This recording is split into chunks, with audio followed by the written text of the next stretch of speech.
I'm going to tell you about it before the end of the show because I feel like my opinion on it is gonna break the radio. But we'll get into that very, very soon. Now, my next guest is absolutely wonderful. Absolutely wonderful.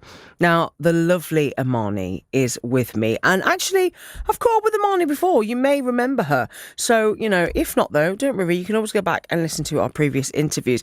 But Imani says that writing is a form of watch me mess up this word, introspection. There we go. Sometimes I stress over words that I just don't need to, But I'm so pleased to say that Imani joins me now to share on her latest projects. Hello, my lovely. How are you? Do I talk in to bring it closer? Yes. There you go. That's perfect. Okay. Absolutely. But how have you been? I'm good. It feels really busy, but I've been doing like 9-to-5 stuff, but also doing like creative projects. And I did a showcase the other day that I produced with Merzin Presents, and we had like 3 poets and 11 open micers and 2 short films. It was stressful, but I think because I ran it with my friend Kat Leach, who runs Merzin Presents, it felt stressful, but it was like, at the end, and it felt warm, and like everyone, and also the feedback of the audience was like, this felt like a warm, safe space. So it's been nice, basically. Yeah. I love that. I absolutely love that. Now, you've recently been published as a writer through the Middle Way project. We are here for it. So congrats, firstly, babe. But please share more about this. Tell us about the good news. It was a 2-year writing course that Farhana runs. It was a Middle Way project for Black and Brown writers in the East Midlands, and it culminated in a conference at the Curve Theatre where they had loads of different people from the industry, black writers, publishers, talking about being a black writer and how to keep going in this industry when there's loads of barriers that you have to face in publishing as a person of colour with writing. And my mentor was Ashley Hickinson Levaint. I hope I'm pronouncing his full name properly, but he was my mentor for a year, and I decided everyone on the project was working towards something different. Some people was working towards a novel because they'd already had the idea written. Other people was working towards a portfolio of writing or a collection of short stories. Mine was trying to work on finding my voice as a writer and who I am, and actually really helped in regards of just telling me to be more honest, not to write for other people, and that's all. Not all our sessions was, but the thing that kept being repeated over the year is you being more honest with yourself and not writing for me as your mentor, writing for your family, writing for your friends, but first writing for yourself. And then you can be like, oh, I'm going to leave this part out because I don't want that part of me to be judged, but just putting on pen to paper of who you are. And I think it's helped me now in like because I started doing more performance poetry. Wonderful. Of like, even though it was writing, like prose writing, I think what Farhana and Ashley instilled was about confidence in yourself. And even if other people don't get it, you got it and you enjoyed what you shared, basically. Love that. Absolutely love that. And when it comes to writers across the East Midlands, what do you think are the challenges and the successes, though, in that particular sector, especially for those from our community?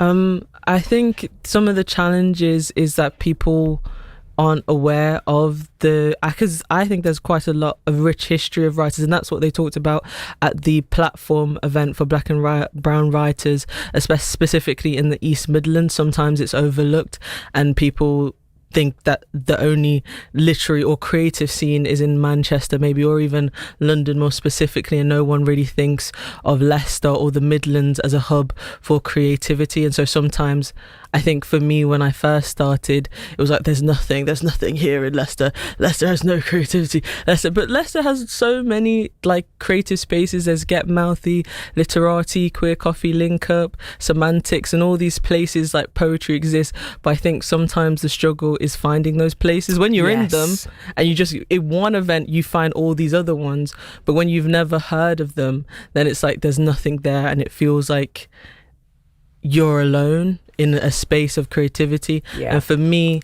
I think I best create when like bouncing ideas of others. So I think that's a struggle.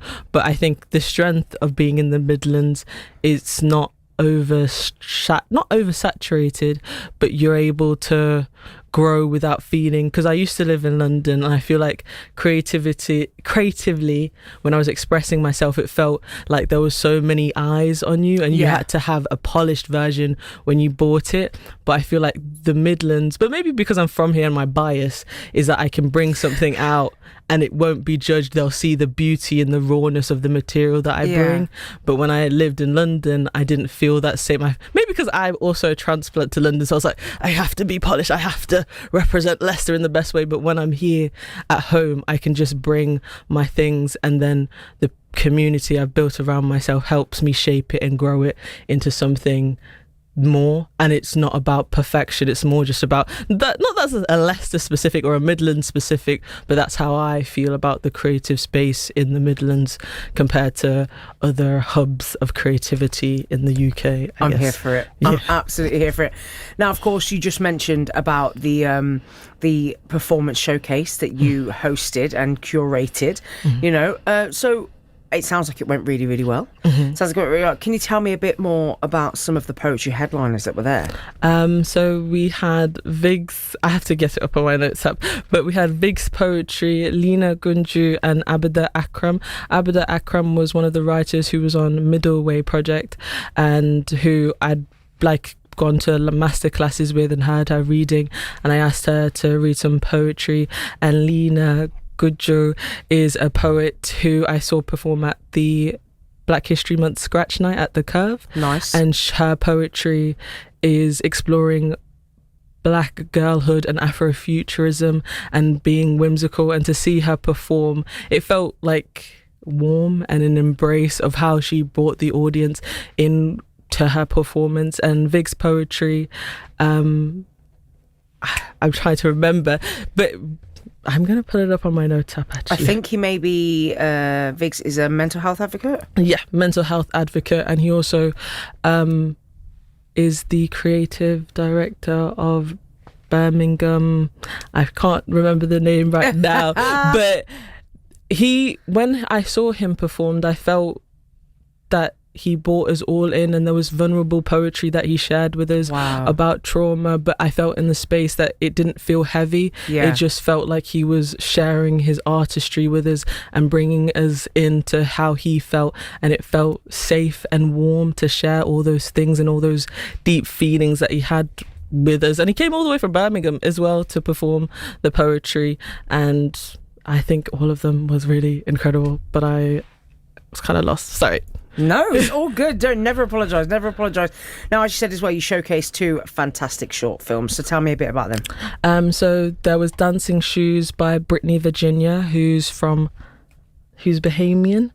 and she wrote Dancing Shoes is a retelling of a Cinderella story. Oh, wow. And the main character has a disability, and it's about her trying to find shoes so she can go to a party, and having a love story with the DJ who's there. Nice. But her trying to embrace herself. And it has a quote from the Bible about you're wonderfully made and you should accept yourself no matter how you exist or whatever form you exist in. And yeah, that I've showcased that as well last year at my Black Shorts Night at the Phoenix with I think 5 other black directors, and it was received well, so I thought I would share it again. And then Bamileke is by Lena who was one of the poets performing, which was a short film about black childhood, and it was through the lens of the poet themselves, of all their what's it called memories from when they was younger. I don't know if they saw it on a 3DS or if I'm misremembering, but it was all their childhood memories shot and inviting you in. It felt very whimsical, the short film Bamileke. Nice. I like that a lot. Now tell me about your time as a supporting act at the Queer Coffee Link Up. as a supporting act at the Queer Coffee Link Up. The poetry I performed, so Queer Coffee Link Up, there I think it's every first Sunday of the month, and this Sunday they are doing their first open mic performance. Cool. But that one was in support of Carolina Rodriguez, who's a poet, and she does, I think she's Portuguese, but I was a supporting act to her, and the poetry that I performed was I would say queer biblical poetry, because it had references to the Bible, because not recently, I guess I am now out, but it was the first time I shared that I was queer, because in like the post that they shared about all the poets, I referenced myself as a queer artist, and I feel like that was the first time I said out loud. I'd said in like friendship groups and other spaces, but that was the first time I said with a stamp that is who I am. And so it was a very warm space, because they do like journaling at the start of their what's it called? It's not evenings, afternoons, and doing some like introspection. Then you share what you journaled about with people. And even though you don't like know everyone who's there, I feel like there's an honesty in the space that they set, and that people share with no judgment about the stuff that they've journaled about. And I think, I forgot what the journaling set prompts was. I think it was about what are your fears and what are you looking forward to in the future, because it was like about new beginnings, and that was in February, I think. Love that. Absolutely love that. And you're looking to in the early planning stages of a collaborative event, am I right? Yes. Based on queer cinema? Yeah. Oh, tell me more. These things happen. Do not stress. Do not stress. Even Siri wants to know. But tell me a bit more about that. So me and Mo, and the team at Queer Coffee Link Up, have been looking into doing an event on queer cinema. We wanted to do it around horror, but we're still like trying to shape it of what we would do of whether we will do a feature film that has queer themes in it, or picking out short films by queer artists that have a queer storyline, but about how queer voices and queer stories are showed through media. And we wanted to bring in a lecturer to talk about what's it called, queer film theory, basically. But we're still planning it and shaping it of what the event will actually be, but we're still processing it of when and the dates. But I'm very excited for what it could be shaped into, especially because of the space that Queer Coffee Link Up already sets when they do their events of having it on a Sunday afternoon and journaling and listening to poetry and music. So I think it will be good once we do have it all stamped down. You'll have to let us know. You'll have to come back and talk to me about it, because it sounds like it's going to be really, really good. Yes. I'm here for it. So what's the rest of 2025 looking like for Amani then? 2025, I'm performing on Sunday at the open mic for Queer Coffee Link Up. Nice. And then I'm also performing at Be There or Be Square, which is a festival at the Big Difference, and there'll be poetry performers and musicians, and that's the 12th of July, as well as I'm hosting creative writing workshops on the 25th of May and the 29th of June, as well as a film screening of The Wiz on the 17th of August. All those ones are at the Attenborough Arts Centre, basically. And I'm hoping, I'm also hoping to do an event with the up-and-coming president for the Psychiatry Society at University of Leicester, Paige Francis, who's a poet but also a medical student, and we wanted to do an event about community and belonging, because a lot of the time students who, I feel like Christmas can be a difficult time for some people during the December period. So Paige mentioned wanting to do an event that people could come and do like performing, but also like arts and crafts and just meeting community during the colder months. And I'm also working with Lena about doing an event on Black girlhood, and hopefully an exhibition showcasing Black artistry and girlhood and youth, because I feel like a lot of the time Black girlhood or Black childhood in general is kind of traumatic in the ways that it showed through the media, but we wanted to do something that felt light and whimsical. And then also with Alec Cover of hoping to stage their play that they wrote, My Mother the Slave. I read that piece a few weeks ago, and Alec had wrote that piece while in isolation, and they asked me to help them produce the piece and stage the piece. So I'm currently working on doing a reading for that and developing it further to hopefully be staged. But yes, I don't know if there's anything else I'm doing. Working, basically. Busy, babe. You busy. Now, because, you know, so I don't know if everyone is like me, but sometimes I want to go to everything. I want to do all the things. And people are going to be like, oh, gosh, I know that Amani said this. I know that Amani said that. Mm-hmm. What's your social media handles so that people can come and check you out, come and check out your poetry and figure out where you are so they can come along? Okay. My organisation Instagram is APITTAME, Epitome. And then my personal, where I post my personal poetry, is Earth Starts Here.